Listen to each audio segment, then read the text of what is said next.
Bien, vamos a darle inicio entonces a este diplomado que está resultando para nosotros desde acá, desde el Instituto de Altos Estudios Hugo Rafael Chávez Frías, un nuevo reto, compañeros, compañeras, porque quizás algunos de ustedes no lo sepan, pero es el primer diplomado, la primera cohorte que estamos iniciando con esta charla, con este conversatorio de hoy a nivel internacional. Es decir, tenemos inscritos con la opción a recibir su diplomado, compañeros venezolanas, venezolanos, pero también por primera vez tenemos diplomantes extranjeros. Un diplomado virtual, entonces, a través de la plataforma Moodle, nacional e internacional. Así que bienvenidos y bienvenidas todos y todas. Estoy seguro que vamos a realizar un gran trabajo, importante para seguir manteniendo, difundiendo el legado de nuestro comandante eterno, Hugo Chávez. Bueno, y fíjense, entonces para iniciar, como está previsto en el currículum, en el programa del diplomado, vamos a comenzar hablando sobre la vida de Chávez, los inicios de Chávez, la formación de nuestro comandante eterno.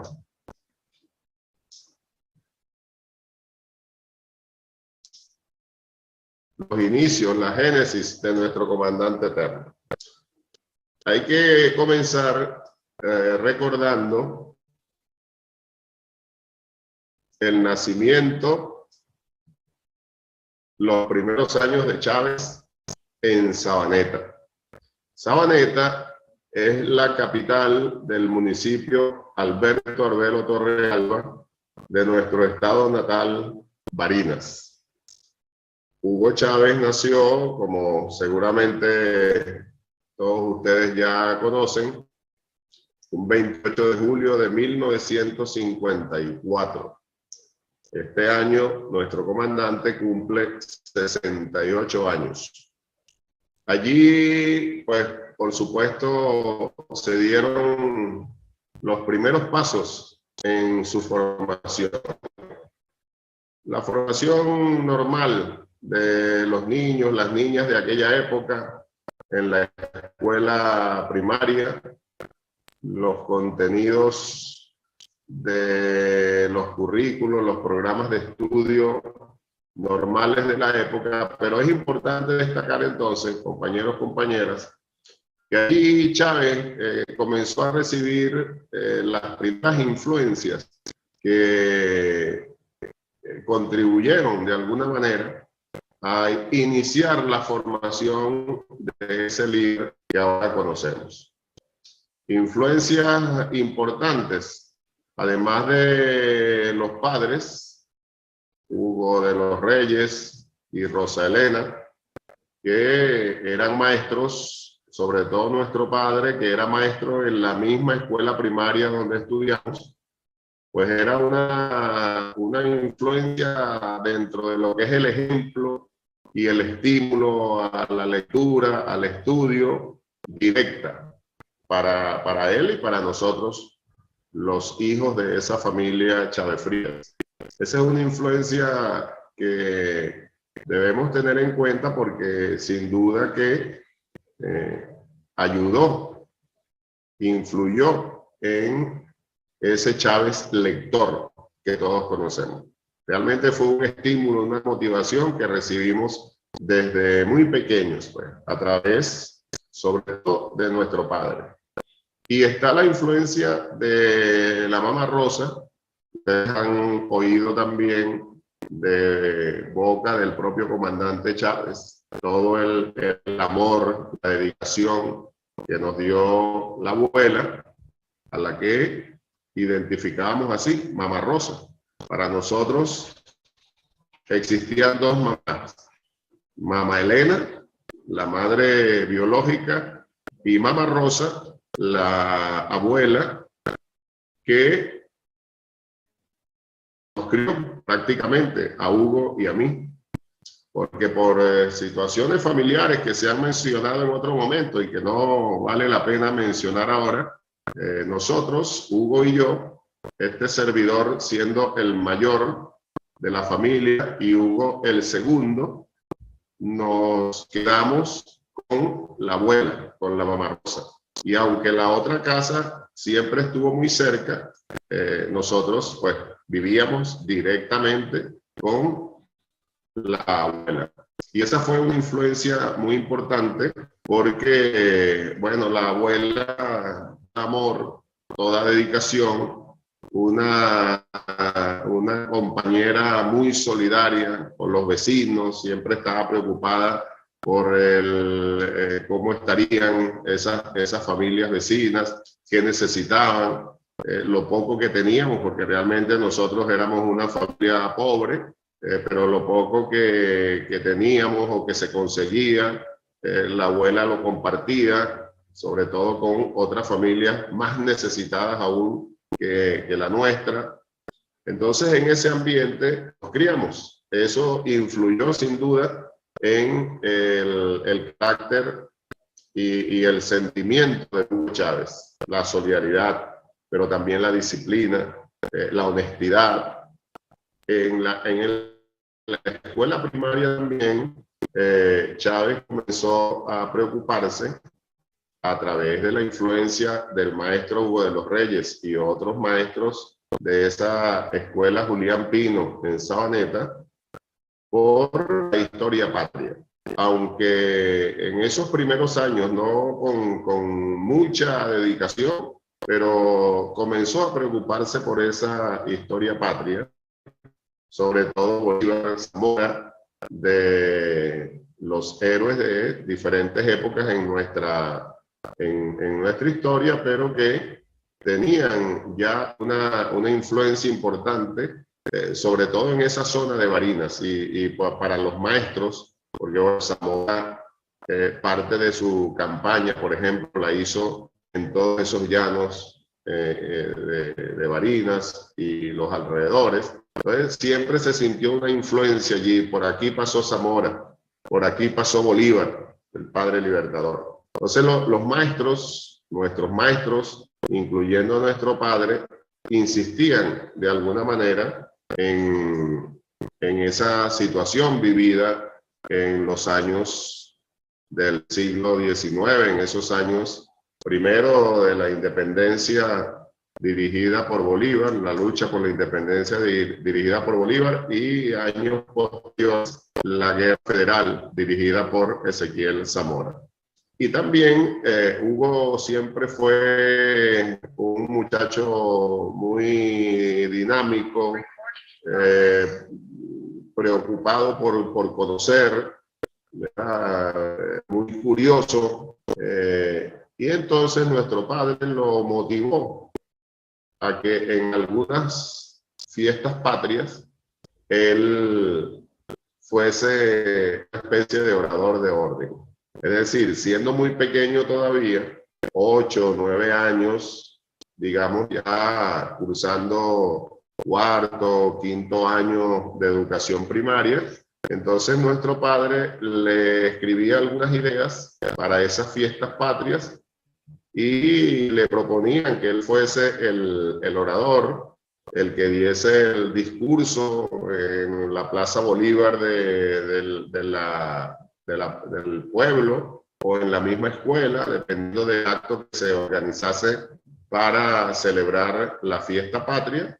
Y bueno, y a Hugo desde un comienzo, hay que decirlo, le encantaba la idea o le encantó la idea, ¿verdad? Y entonces él, desde esa época, comenzó a hacer discursos para tenerlo en cuenta. O sea que él, en esa formación primaria, en esos primeros años, como dije, en Sabaneta de Barinas, inició entonces lo que posteriormente se convirtió en una gran fortaleza para él, ¿verdad? El gran comunicador, el hombre de la palabra, de la palabra que llegaba y sigue llegando ahora en esta coyuntura a través de los videos, de las grabaciones, que llegaba y llega de manera muy fácil a cualquier persona, a cualquier población, sobre todo de habla hispana, hablando en forma general o hablando más allá de nuestras fronteras, más allá de Venezuela como nación. El hombre de la palabra, pues el gran comunicador que conocemos o reconocemos en Hugo Chávez. Se inició, desde mi punto de vista, allí en esos primeros años de Sabaneta. Eso para decirlo así rápidamente, y por supuesto, compañeros, compañeras, escuchan, diplomantes de esta visión general del legado del comandante Hugo Chávez para estimular la investigación. Aquí en esta conversación yo les voy a dar algunas pinceladas de lo que ustedes seguirán estudiando, lo que les llevará a realizar investigaciones importantes sobre esa vida de nuestro comandante, la génesis del líder que es hoy y será siempre Hugo Chávez. Después de los primeros años en Sabaneta, entonces tuvimos que ir a Barinas, la ciudad capital del estado, porque en esa época en nuestro pueblo no había institución de educación media. Los muchachos, que además hay que recordar que fuimos pocos, muy pocos, por la realidad que se vivía en la nación, que podíamos de los pueblos, porque la realidad de Sabaneta era la realidad de prácticamente todos los pueblos, toda la geografía de nuestro país. Los pueblos tenían, cuando mucho, una escuela de educación primaria. Y prácticamente en ningún pueblo existía el liceo, la institución de educación media. Estaban uno o dos, cuando mucho dos, en las ciudades capitales. Y los muchachos de la época y las muchachas, pues tenían que buscar la manera para poder seguir estudiando de irse a las ciudades capitales para inscribirse en esa institución de educación media. Muy pocos podían hacer eso, precisamente por las condiciones de pobreza en las que vivía la gran mayoría de nuestra población en esos años. Bueno, nosotros pudimos hacerlo por los esfuerzos de nuestro padre. Como les decía, nunca fuimos una familia que manejase bienes materiales de importancia. Al contrario, fuimos una familia muy pobre, pero teníamos algunas pequeñas ventajas con respecto a otras familias que estaban prácticamente en las mismas condiciones. Una de ellas, bueno, el hecho de que nuestros padres eran maestros y eso les proporcionaba algunas conexiones de las permitidas, por supuesto, pero para hacer movimientos de esta naturaleza que les comentaba, poder movernos del pueblo a la capital del estado, conseguir los cupos, etc. Pero la ayuda fundamental que nosotros recibimos fue la de un hermano de nuestro padre, el tío Marcos, que ya vivía en la capital del estado Barinas y nos recibió en su casa. Esa ayuda fundamental. Si no hubiese sido por ese tío, quizás la historia sea otra.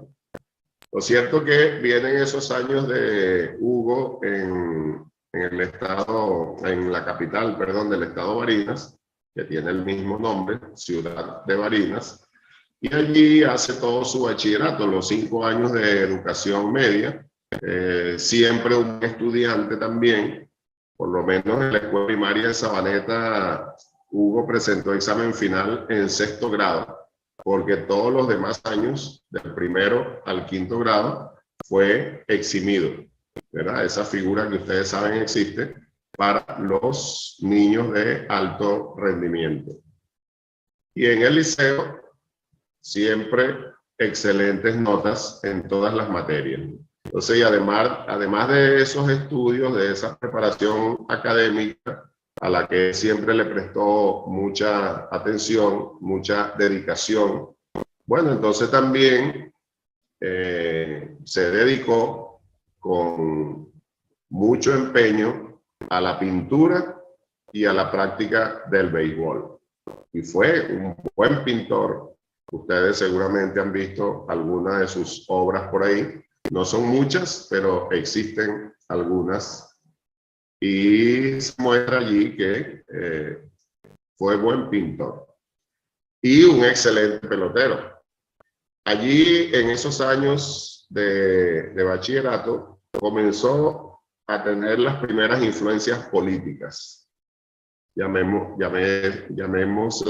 así, influencia política. Porque entonces, entre otras de ellas, yo, su hermano mayor, comencé a militar en la izquierda venezolana alrededor de los 16 años y él tenía 15. Y bueno, nosotros siempre tuvimos una relación muy estrecha, como hermanos, amigos, confidentes, etcétera. Y pues yo le comentaba prácticamente todo lo que hacíamos, y en este caso refiriéndome a la militancia política, los documentos que leíamos, cuáles eran los objetivos, etcétera, ¿no? Y esa fue una influencia inicial. Hay que ser muy realistas y decir que él efectivamente al comienzo no se mostró muy interesado por esos temas, pero les prestaba atención. Pero también recibió influencia porque conocimos allí en la organización donde llegamos a vivir en la ciudad capital, en Barinas, conocimos a la familia Ruiz Guevara. Y primero a los muchachos de esa familia, y sobre todo porque jugaban béisbol, pero también tenían ya ellos, estos muchachos de la familia Guevara, tenían una cierta influencia política porque su padre, el historiador, poeta, militante revolucionario José Esteban Ruiz Guevara, era militante del Partido Comunista y eso, un estudioso, un escritor, investigador de nuestra historia patria. Y Hugo, pues entonces a través de sus hijos lo conoció, y este compañero al que yo también conocí era un gran conversador y siempre quería mostrar con el ejemplo lo que él consideraba que había que hacer en lo que era ya la lucha revolucionaria. Él, Ruiz Guevara, como militante del Partido Comunista, y ejercía pues una influencia importante sobre los muchachos que iba conociendo a través de sus hijos. Digamos que era parte de su labor como militante comunista, como militante revolucionario. Cosa que sin duda entonces influyó inicialmente en Chávez. Y Chávez, desde mi punto de vista, comenzó allí entonces a adquirir ese bagaje de conocimientos en el área revolucionaria, y seguramente comenzó a interesarse por esos temas más de lo que él mismo en ese momento supuso, más de lo que él mismo asumió en su momento. Porque él estaba, como seguramente ustedes han también en otras oportunidades, en esos años estaba más interesado en el béisbol que en otra cosa. Aunque, como les dije, asistía a sus clases de pintura, cumplía con esa tarea y se transformó en un buen pintor. Cumplía con todos los requisitos académicos de sus estudios de bachillerato, excelentes notas, salvo una materia en quinto año que le dio guerra y que incluso salió de quinto año de bachillerato con esa materia aplazada, la química, y luego tuvo que repararla, como se llama acá en Venezuela. Pero eso lo hizo y no tuvo problemas más adelante por ello, ¿no? Pero su pasión, aunque cumplía con todas esas tareas, y como les digo, seguro que él se iba interesando por estos temas de la política y de la historia nuestra por la independencia, que es, digamos, la historia política, el materialismo histórico, como se llama en el marxismo. Él mismo no se daba plena cuenta de ese interés que se iba cultivando en él, ¿verdad? Pendiente sobre todo de esa gran pasión que fue el béisbol para él. Y como él mismo contó en diferentes oportunidades, ¿verdad? Una vez que sale de bachillerato, entonces buscando cómo jugar béisbol profesional, piensa que se presenta la oportunidad porque llega un oficial muy joven, teniente del ejército venezolano, al liceo Leri de Barinas, donde nosotros estudiamos, a promocionar la carrera de la Academia Militar de Venezuela. Es decir, buscando cómo motivar, fue una tarea que hicieron durante varios años, que iban cada año los oficiales del ejército y de otros componentes de las Fuerzas Armadas venezolanas, iban a los liceos a darle charlas a los de cuarto y quinto año, fundamentalmente, buscando motivar muchachos que salieran del liceo e ingresaran a la Academia Militar de Venezuela. Esa oportunidad se le presenta a Chávez, ¿verdad? Porque él estaba pensando qué hacer para seguir estudiando, pero para jugar béisbol, fundamentalmente. Entonces él mismo decía que cuando oyó la charla de este militar, y bueno, que la academia pues tiene su sede en Caracas, él lo primero que pensó fue, esta es mi oportunidad. Ingreso a la Academia Militar y de allí hago los contactos que tenga que hacer para ingresar al béisbol profesional. Y así ingresó a la academia. Un tema que es importante tener en cuenta para los análisis, para las investigaciones que ustedes van a seguir haciendo, compañeros, compañeras, es que de una de esas cuestiones que alguien podría llamar extrañas que sucedieron en la vida de Chávez, él mismo decía que sintió en algunos momentos que como que una mano invisible dirigía su destino.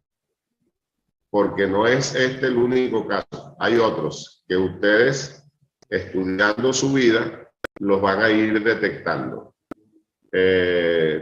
A mí, por lo menos, me gusta hablar de las causalidades de la vida. Otras personas piensan que es el destino. Lo que sí pareciese es que efectivamente no son casualidades, sino, por eso repito, yo digo que son causalidades de la vida.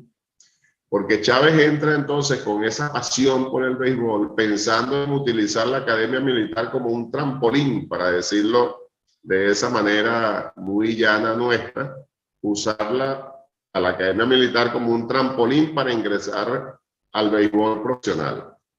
Pero resulta que pasan 3 meses, solo 3 meses, que es poquísimo tiempo,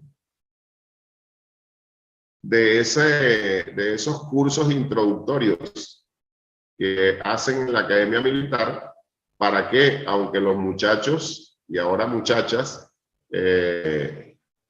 cumplen con unos requisitos iniciales y logran ingresar, pasan 3 meses de prueba. Es decir, con cursos introductorios en lo académico, en lo que a la preparación física se refiere, y los van examinando. Y a los 3 meses, entonces, tienen sus pruebas finales de esos cursos introductorios y algunos muchachos no aprueban. Es decir, los que no aprueben, pues entonces no continúan la carrera militar. Es lo que llaman en nuestras academias militares, al cumplir esos 3 meses, y los que aprueban esos cursos introductorios académicos y de preparación física, como les decía, entonces les hacen un acto muy formal, muy bonito además, y les entregan la daga de cadetes. A los 3 meses, cuando Chávez aprueba ese curso o esos cursos introductorios, incluyendo que allí mismo en la Academia Militar le dieron la oportunidad para reparar la química que traía de 5º año de bachillerato. Además de todos los otros cursos que tenía que estudiar para pasar en esos 3 meses, estudió la química y aprobó el examen de reparación de esa química. Y de tal manera que él aprobó con altas calificaciones esos cursos introductorios, esos 3 primeros meses en la Academia Militar. Y él mismo decía que cuando le entregaron la daga de cadete, en ese momento él se dio cuenta que había nacido para ser soldado de la patria, para defender la libertad y la soberanía de nuestra nación, y que efectivamente tenía que olvidarse del béisbol. En ese momento, 3 meses después de haber ingresado, supuestamente sin estar pensando nada más que el béisbol. Bueno, eso es para estarlo, para analizarlo, pienso.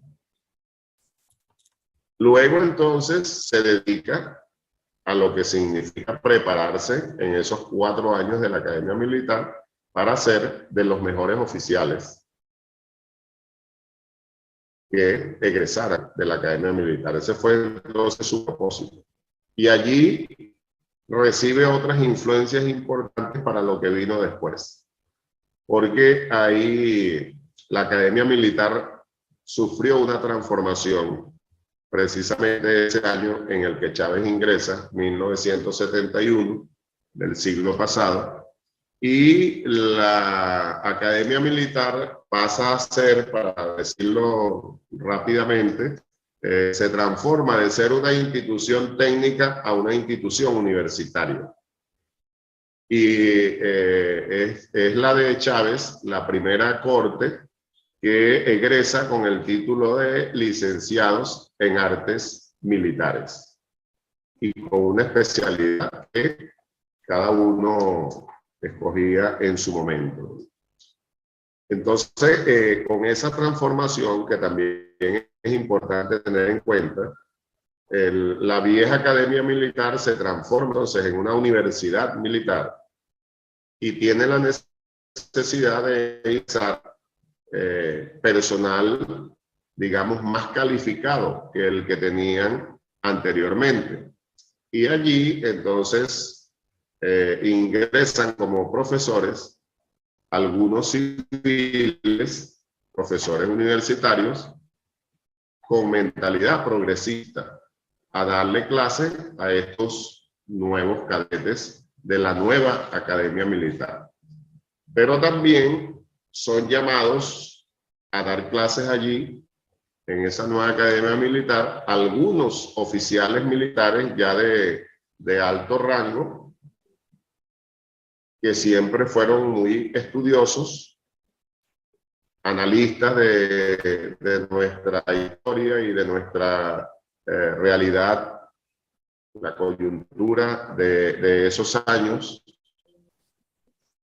en Venezuela, y que entonces eran profesores, tanto algunos civiles como algunos militares, con esa mentalidad progresista que influyeron en el comandante Chávez y por supuesto en otros de esos muchachos de la época, que en el caso de Chávez, por eso dije hace un momento que aparentemente no estaba muy interesado por esos temas, esa influencia desde mi punto de vista despertó lo que está allí de manera, digamos, un tanto solapada. Esas influencias que él traía de la formación en Sabaneta, lo que sucedió durante los años de bachillerato en Barinas, esas influencias entre lo social y lo político, a lo que ya me he referido resumidamente, estaban en el espíritu, el mente de Chávez como solapadas, desde mi punto de vista.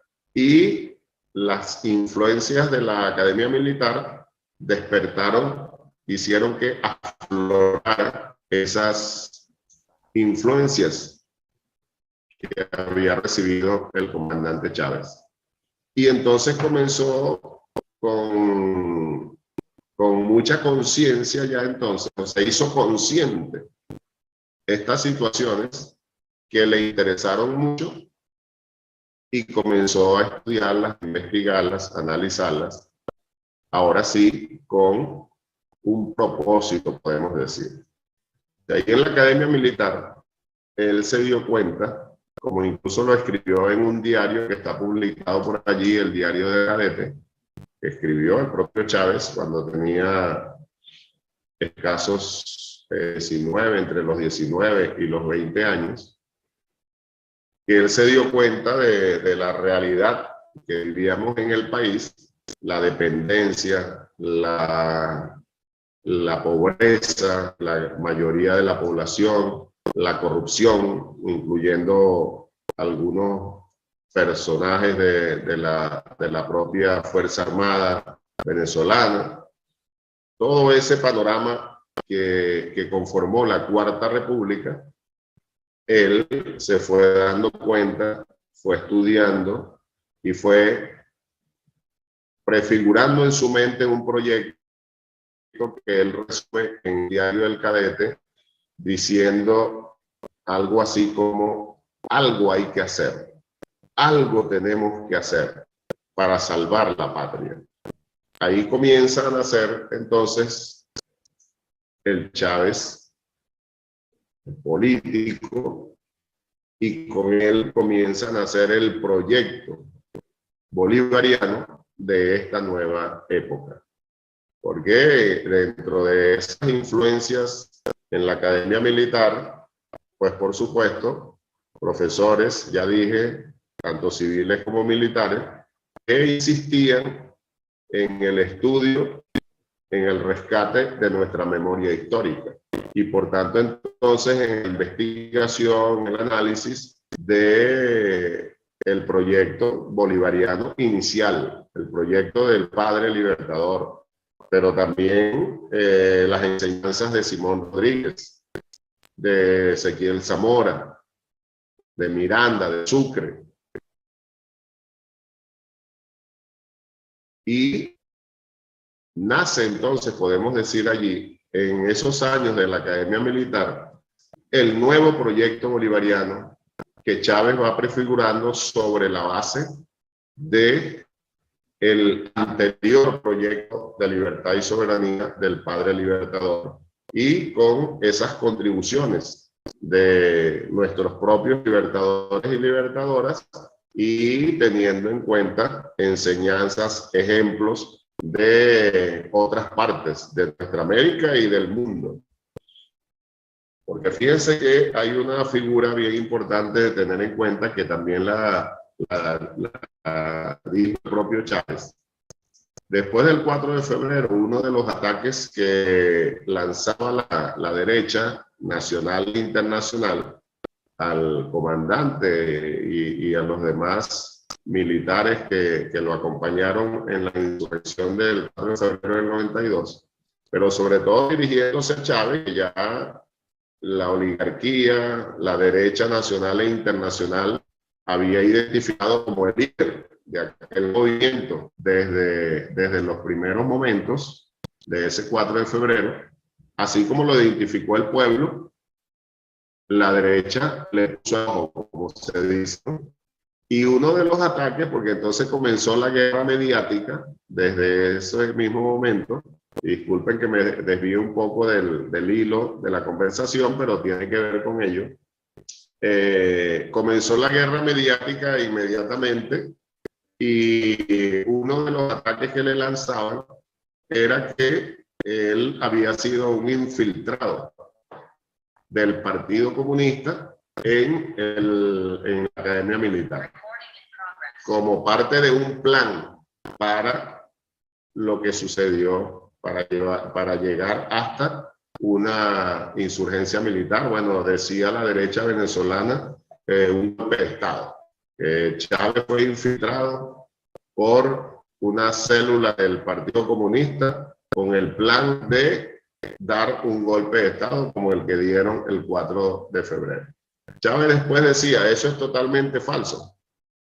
Y la historia misma ha demostrado que es así, que Chávez además no tenía por qué decir mentiras. De las personas y de los líderes más transparentes que yo he conocido, hay que decirlo, Chávez es uno de ellos. Sino el más transparente, el más sincero, el más frontal, además. Y podemos entonces decirlo porque lo conocimos bastante, ¿no? Entonces Chávez dijo, eso es mentira. Todo el mundo sabe ya que cuando yo ingresé a la Academia Militar, parte que ya les comenté, yo ingresé pensando en cómo ir al béisbol profesional. Bueno, después me transformé en soldado de la patria. Y él se lo dijo a un periodista argentino que lo entrevistó en su momento. Él le dijo eso es de la célula comunista que yo ingresé como parte de un plan de la izquierda venezolana. Eso es totalmente falso. Pero le dice al periodista, lo que sí puedes decir ahora, puedes publicar ahora, es que cuando egresé de la Academia Militar, entonces sí salí de allí con un fusil al hombro para defender la patria, para defender lo que es la verdadera libertad y soberanía de la nación, y con un libro del Che bajo el brazo. Eso creo que es una figura que sirve para mostrar de manera resumida y muy gráfica, más desde mi punto de vista, la influencia entonces de la Academia Militar, para llamarla así, para mostrarlo como la institución, la influencia de la Academia Militar en la formación del liderazgo de Chávez.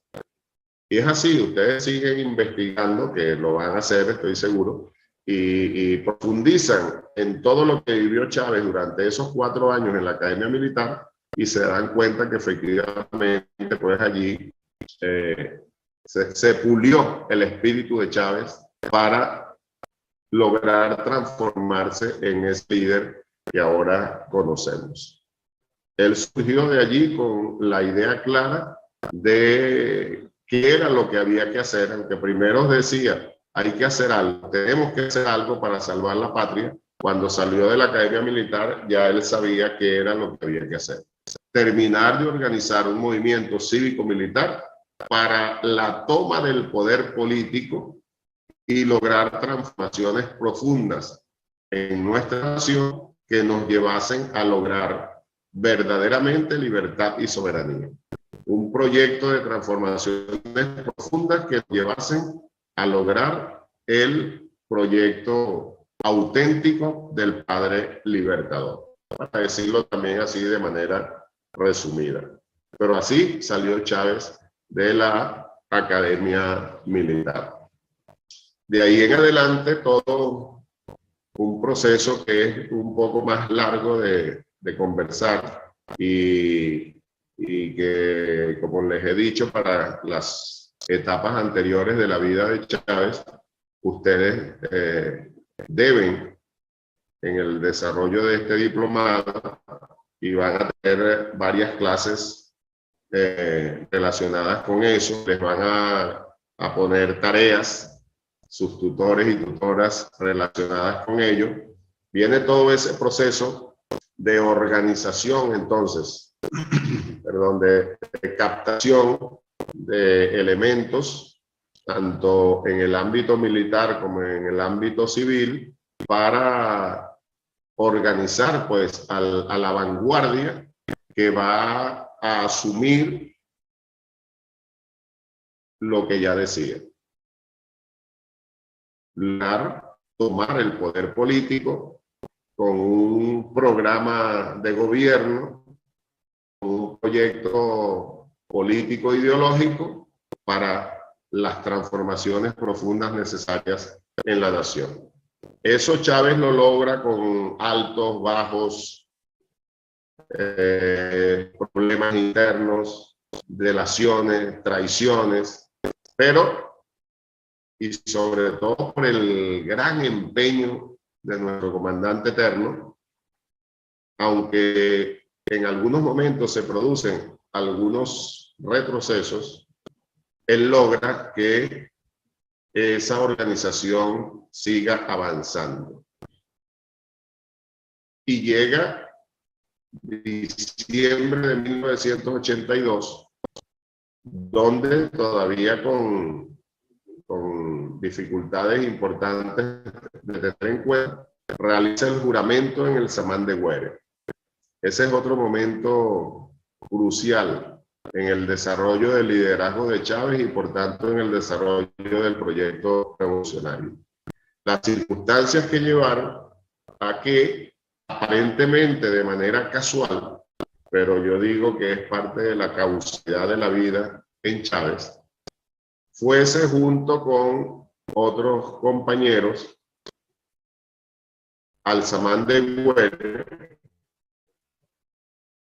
y realizar ese juramento de ligando el juramento de Bolívar en el Monte Sacro con las consignas de la guerra federal que dirigió Zamora. Juraron él y los compañeros que estaban allí.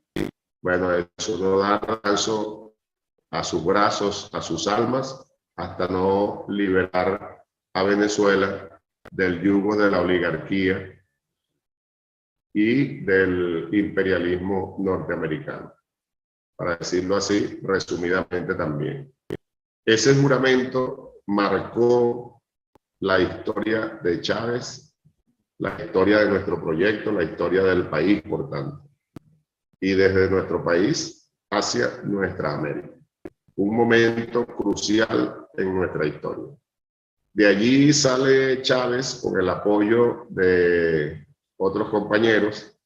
Ahí, pues, este humilde servidor estaba incluido, participa como parte de los elementos civiles en los planes que se iban prefigurando, asistíamos a reuniones de trabajo, etc. A partir de ese momento se inicia una labor más fuerte que la de los años anteriores para consolidar el MBR 200, el Movimiento Bolivariano Revolucionario 200. El aparato político, la vanguardia revolucionaria que se iba a encargar de lo que ya mencionaba. Tomar el poder político en el país para, con un programa bien claro, lograr transformaciones profundas. Es decir, iniciar una verdadera revolución. El MBR 200, bueno, seguimos trabajando y se va fortaleciendo bajo el liderazgo de Chávez hasta que llega el momento de, pasando por el Carazo, que también es un momento importante porque surgió como una explosión social espontánea que nos agarró de sorpresa y fue un movimiento social importante de estudiar, de considerar, porque como Chávez lo decía, sirvió de detonante al 4 de febrero, ¿verdad? Pero es un movimiento social sin dirección política prácticamente, y que el gobierno de ese momento, dirigido por el nefasto Carlos Andrés Pérez, reprimió a esa población que salió a la calle de manera tremenda, como sabemos, miles y miles de personas asesinadas, aparecidas. Por ahí hay unos números que se llaman oficiales, pero que se quedan cortos. Nadie sabe exactamente cuántos muertos y desaparecidos hubo en ese alzamiento, en esa explosión social del año 89. Ese hecho agarró al MBR 200 desprevenido. Incluso algunos compañeros llamaban, sobre todo a Chávez, que ya había asumido el liderazgo de ese movimiento, o mejor dicho, era reconocido como uno de los líderes principales del movimiento, sin que nadie lo decretara, sino bueno, por su dedicación, por su trabajo, por todo lo que él hacía para lograr que ese movimiento se mantuviese, se fortaleciese y que pudiese seguir avanzando. Él mismo lo contó también, que hubo compañeros que llamaron y bueno, ¿qué hacemos?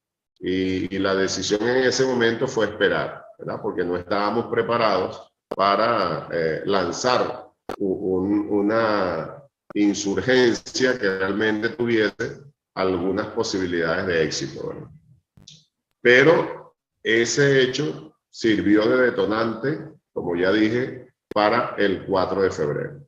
Ese hecho mostró de manera terrible que el deterioro de la sociedad venezolana, del gobierno, de esas coyunturas a las que nos llevó la Cuarta República, era peor de lo que nosotros incluso teníamos en nuestros análisis. Ahí se mostró la realidad de manera abierta, muy dura, muy terrible, pero pudimos visualizar de mejor manera la realidad del país. Y del 89, 90, 91, en diciembre del 91, Chávez nos dice, porque yo sé que había tenido varias reuniones y con un grupo de nosotros en Barinas, aprovechando que él pasó ese diciembre, el 31 de diciembre, con la familia allá en Barinas del 91, él nos planteó, bueno, que ya los análisis que ellos habían hecho como secretariado general del MBR 200, donde la mayoría eran los jefes militares, los comandantes, pues, habían llegado a la conclusión que no se podía esperar más. Incluso un plan inicial había sido que la insurgencia tenía que ser en ese diciembre del 91.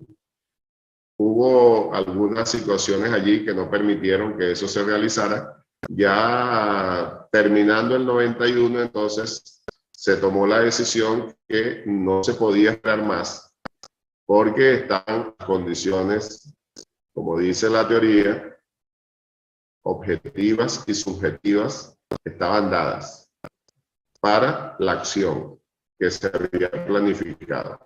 Y si no se hacía en esas semanas siguientes, en esos meses siguientes, sin esperar demasiado, esas condiciones iban a ir desapareciendo, se iban a ir diseminando, e íbamos a perder la oportunidad de poder actuar con probabilidades de éxito. con algunas probabilidades de éxito. No se podía esperar más. Decisión entonces en diciembre del 91. Ahí recuerdo que el 2-3 de enero ya del 92 nos despedimos.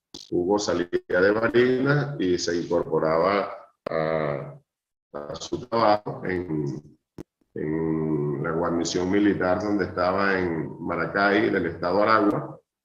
Y nosotros que estábamos en Barinas como un grupo de retaguardia a esperar la información para esa acción insurgente. Y fue lo que pasó el 4 de febrero del 92. Sin duda, de los temas de nuestra historia más reciente, de los más conocidos, y que entonces le dio nacimiento definitivamente, digo yo, desde mi punto de vista, a este proceso que nos ha traído hasta acá.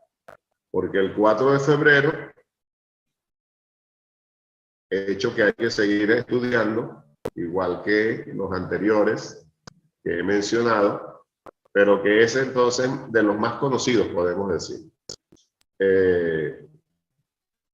Hubo también delaciones, traiciones, tanto del ámbito militar como del ámbito civil. Uno por lo menos de los partidos políticos de izquierda, que se habían comprometido a transformar efectivamente en una insurgencia cívico-militar aquel hecho, porque mientras estuviesen los militares actuando en ese plan de toma del poder político, ese partido se había comprometido a sacar a la calle miles y miles de personas para apoyar la insurgencia militar, movimiento cívico-militar. La gente en la calle mientras los militares actuaban para la toma del poder. Eso no se cumplió por diferentes razones, pero lo cierto en definitiva es que sabemos, historia más conocida, que el 4 de febrero de 1992 fue un hecho histórico muy importante, una derrota militar, pero se transformó en una gran victoria política y social de nuestro proyecto. Porque una vez que sale el comandante Chávez preso, derrotado, pero con un gran coraje, con una gran valentía, y le habló al pueblo de Venezuela y a los pueblos del mundo a través de los medios de comunicación, desde ese mismo momento, nuestro pueblo, sobre todo el venezolano, se enganchó con ese líder militar que veían allí por primera vez. Ese pueblo nuestro, en su mayoría, se enganchó con una esperanza que representaba ese joven líder militar que les hablaba y les decía que por ahora no se habían logrado los objetivos planteados, pero que definitivamente el país tendría que encauzarse por nuevos caminos para lograr libertad y soberanía, para lograr un destino mejor. Eso el pueblo lo asumió como la gran esperanza. El pueblo adormecido durante muchos años por aquellos gobiernos y aquellas políticas de la Cuarta República, sintió que había un renacer con las palabras que les estaba enviando aquel joven militar preso, derrotado, como ya dije, pero mostrando a través de esa cara de cansancio, de horas sin dormir que tenía, mostrando sin embargo un gran coraje, una decisión de que estaban derrotados, pero que era por ahora. Eso terminó ahí, pues, en definitiva. Y así ha sido, compañeros, compañeras. ese momento muy importante de tenerlo siempre presente, de seguirlo estudiando, analizando, lo que ha significado el 4 de febrero del 92, hecho del cual hemos cumplido 30 años, lo que ha significado para este proyecto que nos ha traído hasta acá.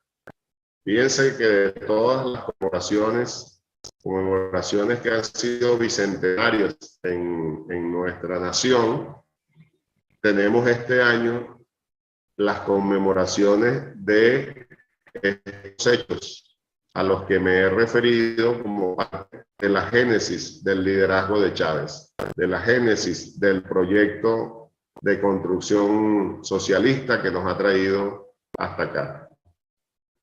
En diciembre que viene cumplimos 40 años del juramento en el Samán de Güere. Acabamos de cumplir 30 años del 4 de febrero de 1992.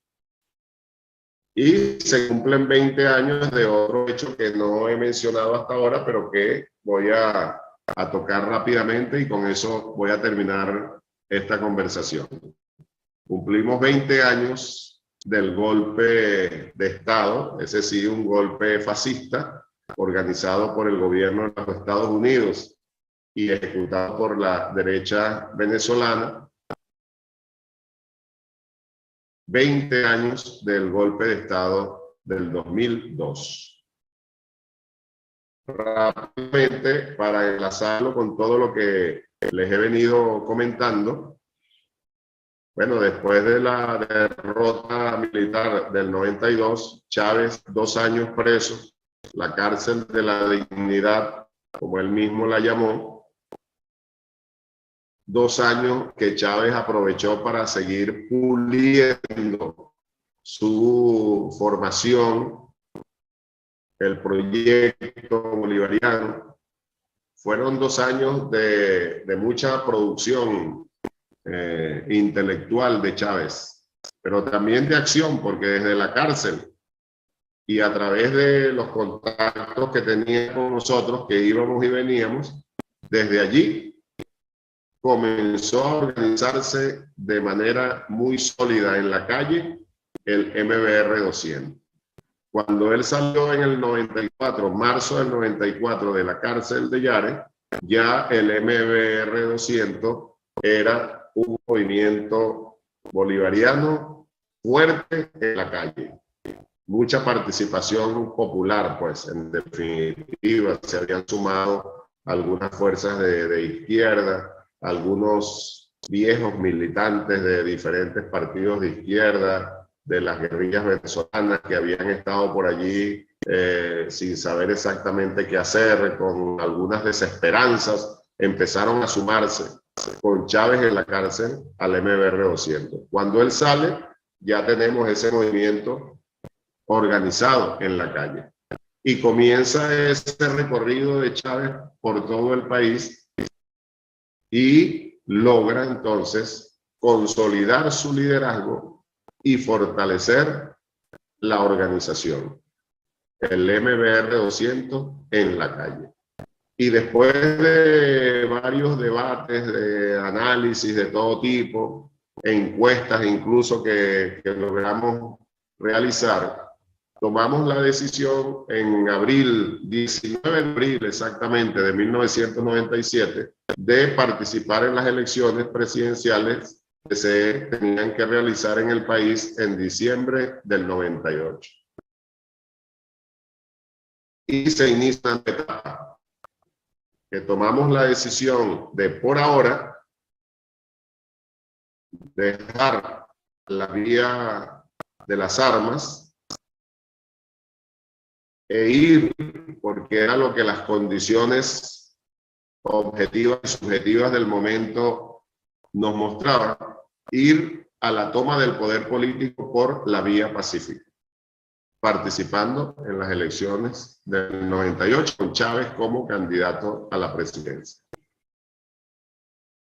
Una campaña intensa, recibiendo ataques de todo tipo, de la derecha venezolana y de la derecha internacional, toda la guerra mediática que desarrollaron los tanques pensantes del imperio, guiones que le enviaban a la derecha venezolana que se encargaba de ejecutarla por acá, por estas tierras. Pero fue un gran ataque nacional e internacional para tratar de desprestigiar la candidatura de Chávez. No lo lograron. Y también entonces parte de la historia más conocida. Gran victoria de Chávez en diciembre del 98, que es la victoria del pueblo, para asumir la presidencia de la República en febrero del 99.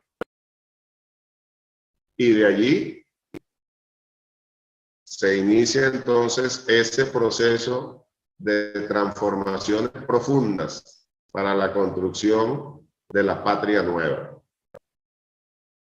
En ese momento todavía no hablamos de socialismo, pero por supuesto que los elementos del socialismo están contenidos allí en el programa de gobierno, en nuestro plan general Simón Bolívar, como se llamó inicialmente, y que ahora está contenido en el plan de la patria. Allí están los elementos. Aunque no se hablase de socialismo, era rescatar la patria para esa construcción socialista, porque no hay otro camino. O es capitalismo o es socialismo. Parte de los debates que ustedes van a desarrollar también durante todo el diplomado. Recordemos que el carácter socialista lo anunció Chávez formalmente en el 2005. Pero, bueno, se toma el poder político a través de las elecciones para iniciar ese proceso de transformaciones profundas. Y el imperialismo, muy preocupado por lo que comenzó a suceder acá, que se dieron cuenta que efectivamente íbamos por el camino de esas transformaciones, que íbamos a construir revolución verdaderamente, que no pudieron controlar a Chávez como intentaron en los inicios, organizaron y ejecutaron el golpe de Estado del 2002, el cual también ustedes estudiarán y analizarán en su momento. Cumplimos ahora 20 años. Ahora mismo, abril, el 11 de abril, 11, 12 y 13. Todo 11 tiene su 13. El 11 de abril fue el golpe que pudieron mantener por unas escasas 48 horas, pero allí, por la acción del movimiento cívico-militar, legado de Chávez, que ya en ese momento sí estaba sólido, podemos decir, bien organizado, muy consciente, pueblo en armas, pueblo civil, pueblo uniformado, pueblo sin uniforme, movimiento cívico-militar articulado, logramos desmontar ese golpe de Estado terrible, que fue además muy bien organizado, pero que no tenía apoyo popular.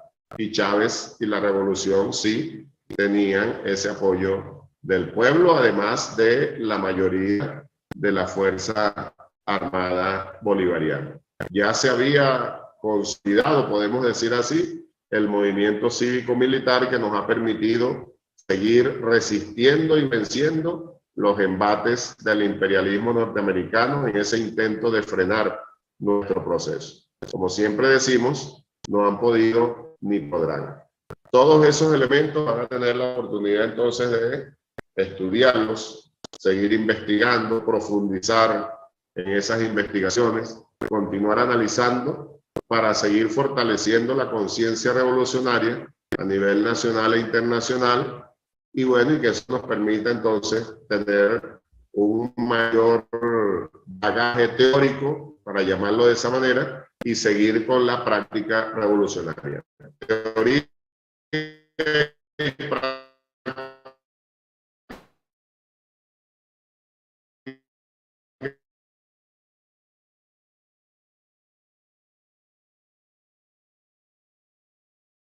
revolucionaria, como ya todos los diplomantes de este diplomado, con el compromiso de asumir para divulgar